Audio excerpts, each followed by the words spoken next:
Did you know there are more than 7,000 islands in the Philippines?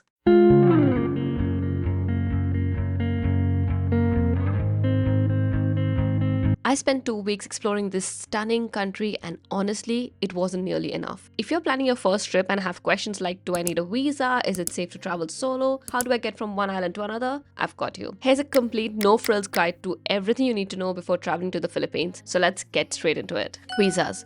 If you hold a passport from any of these countries, then you may be able to enter for tourism purposes for a specific period of time without needing a visa. But here's the good news. If you're an Indian passport holder like me, then starting in 2025, we can now travel to the Philippines visa-free for up to 14 days. Also, if you're an Indian passport holder holding a valid and current American, Japanese, Australian, Canadian, Schengen, Singapore, or United Kingdom visas or residence permits, you may enter the Philippines without a visa for a period of 30 days instead of the 14. Just keep in mind that this visa entry is non-extendable and you'll need a valid passport with at least 6 months left beyond your trip, onward flight tickets, confirmed hotel bookings, and proof that you can financially support yourself during the trip. And if you're watching this after 2025, definitely check the updated visa rules because things change very quickly. Best season.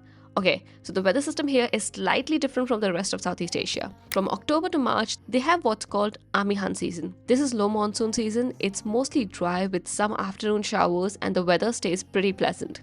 June to October is Habagat season, so think heavy rains and typhoons. And then there's April and May, which is when I went, and it's hot, like no joke, sweat pouring down your back hot. If you want ideal conditions, I would say the best time to visit are between January and April. You'll get dry weather, low humidity, and even a cool breeze here and there. For low crowds but good season, I think you could try visiting in late October or November, but definitely check typhoon forecast first. When I landed, someone at the airport recommended getting a smart SIM card, and honestly that was the best tip. It worked everywhere, even on some of the remotest islands. You can also go for Globe, but in my experience, Smart had better coverage. Also, don't rely on public Wi-Fi, just get a SIM with data and save yourself the stress. Language. There are about 170 dialects spoken in Philippines, with Filipino and English being the two official languages, and I was honestly surprised at how fluent everyone is in English, from restaurant staff to ferry operators to trike drivers. No language barrier at all. Getting there. There are two main international airports which you will most likely land in: Manila and Cebu. I would highly recommend taking flights to Cebu International Airport because most islands are closer to Cebu and it's easier to go island hopping. Manila is great too, but it can feel hectic and a bit out of the way. I landed in Manila and I think I would have done a better route if I started from Cebu. Getting around between islands. You've got two main options: ferries or flights. Ferries are obviously cheaper and there are loads of operators that run routes between the islands on a daily basis, sometimes multiple times a day, and you can book online, either directly from the website or through third-party sites like Klook or Want to Go Asia.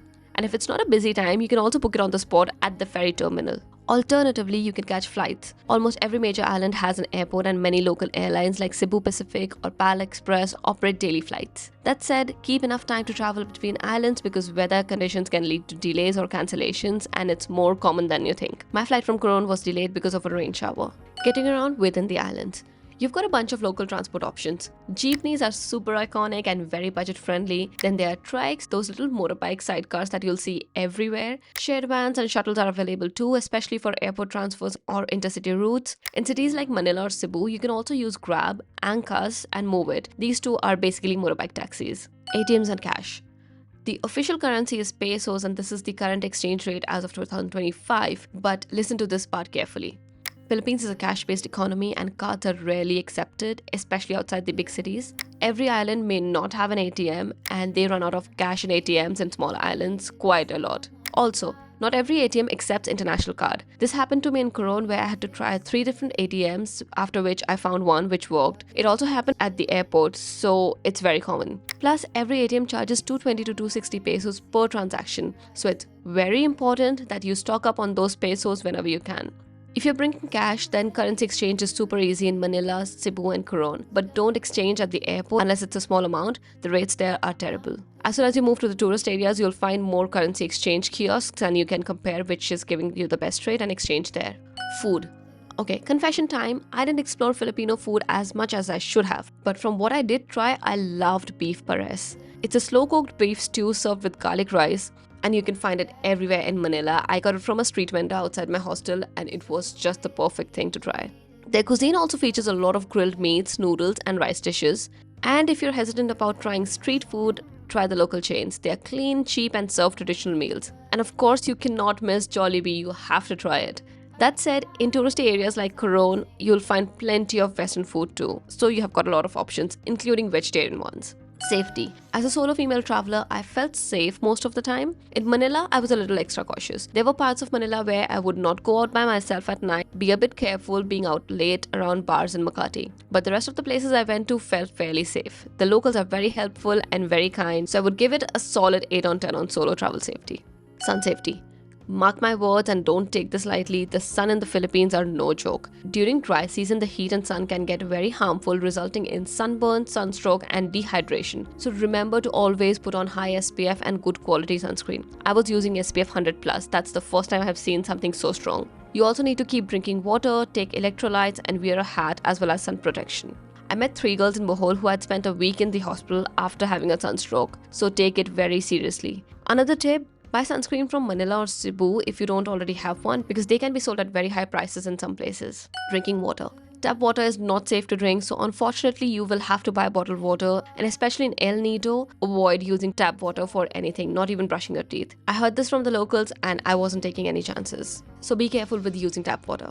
Here's a list of things I would never travel around without in the Philippines. Mosquito repellent, high SPF sunscreen, dry bag or waterproof case, you need it more than you know, swimwear, flip-flops, reusable water bottle, electrolyte sachets, and a power bank. I didn't know, but power cuts are very common here. When I was in Coron, we had a power cut for 2 hours almost every day. So having a power bank is a great backup. Plan ahead. If there's one thing I would change about my trip, it's this. I usually plan last minute, but in the Philippines, that backfired. I missed out on things I really wanted to do because they were either booked out or way too expensive. So yeah, plan in advance, especially your island hopping routes, accommodation and flights. My 2-week itinerary? Well, I spent exactly 14 days in the Philippines and this is how I did it. I flew into Manila for the first 2 days, then took a flight to Bohol for another 2 days, and after that a ferry to Cebu for my next couple of days. From Cebu, I took a flight to Coron. Didn't stay in Coron today, but took a boat and headed over to Bayaka Island for my next 4 days. After Bayaka, I went back to Coron to spend my last couple of days, and I took a flight back from Manila. If you ask me, then I would do an alternate route next time, and this is how. I would land in Cebu and spend my first 4 days there covering Molbol, Kawasan Falls, and do a day tour to Bohol instead of staying there. Then I would take a ferry to Sikujor, spend 2 days there. After that, I would fly to Coron and spend 4 days in Bayaka Island. After Bayaka, I would spend 2 days in Coron and 2 days in El Nido, which would be the end of my trip. How to plan island hopping. This is something everyone wants to do in the Philippines, but it needs a bit of planning. With over 7,000 islands, you cannot possibly see them all. So here's how to plan it smartly. Number 1, you need to choose your base islands first. Start by picking 2-3 main islands that are well connected and offer access to smaller islands. Some good combinations for a 2-week trip are Cebu, Bohol, Coron, Cebu, Siargao, El Nido, Boracay, Coron, and Manila. Each of these spots have their own island hopping day tours and you can use them as your launch pads. Tip number 2, book day tours and not transfers. A lot of the island hopping happens as guided day tours from your base. So for example, in El Nido, you'll hear about the tour A, B, C, and D. They each take you to different lagoons and beaches. Tour A is the most popular. Then in Coron, Tour B and the Ultimate Tour are amazing, where you can expect lagoons, snorkeling spots, and hidden lakes. In Bohol, island hopping usually include Palikasag Island and dolphin watching, or the Virgin Island Sunset Tour. You can book these tours online in advance or book locally when you arrive, but keep in mind that they can sell out during peak season. And my last tip would be don't overpack your itinerary for island hopping. This is something I learned the hard way. Island hopping takes time and energy. Most day tours start at around 8 or 9 a.m. and end by 4 or 5 p.m. You'll be out in the sun, swimming, snorkeling, jumping on and off boats. So try not to pack too many hopping days back to back. Give yourself rest days in between to chill and explore the mainland. Island hopping is definitely the highlight of traveling in the Philippines, but make sure to plan smart, stay flexible, and leave space for rest and spontaneity. If you're going to the Philippines for the first time, these are some places that you absolutely have to visit. From what I explored and what's on my list, these are the things that I recommend. Bayaka Island. It's beautiful, secluded, and it's one of those hidden gems that are off-grid and not many tourists know about it yet. So definitely a must visit if you want to try diving or snorkeling. Next would be Boracay. I could not go there, but if you are going, then expect white sand beaches and vibrant nightlife. Another great diving shopping spot is Malapascua. I wanted to go there, but rain changed my plans. Next time I would do a Coronto El Nido expedition for sure because the pictures look beautiful. Dreamy lagoons and island hopping is a must try there. And finally, Baguio. Not many people know about it, but it's high up in the mountain north from Manila, and it has got cool weather and a beautiful culture you cannot miss. Now, if you ask me how much money you need, then that totally depends on your travel style. Philippines in general is a very affordable country to travel unless you are taking last minute flights between islands. But here's a rough range. If you're on a budget, then expect to spend 50 to 70 Canadian dollars per day. Mid-range travelers may be spending about 100 to 150 Canadian dollars per day, and a luxury trip can sit around $200 per day. The major cost for me was inter-island flights and island tours, but if you plan ahead and budget well, it's going to be very affordable. If you have got any questions I didn't cover, drop them in the comments, and I have linked this next video to this beautiful island in the Philippines that people have no idea about but should definitely add it to their list. If you're interested in going off the tourist track, better check it out. Finally, if you found this helpful, don't forget to like, share, and subscribe for more travel guides like this one. Happy planning, and I hope you loved the Philippines as much as I did.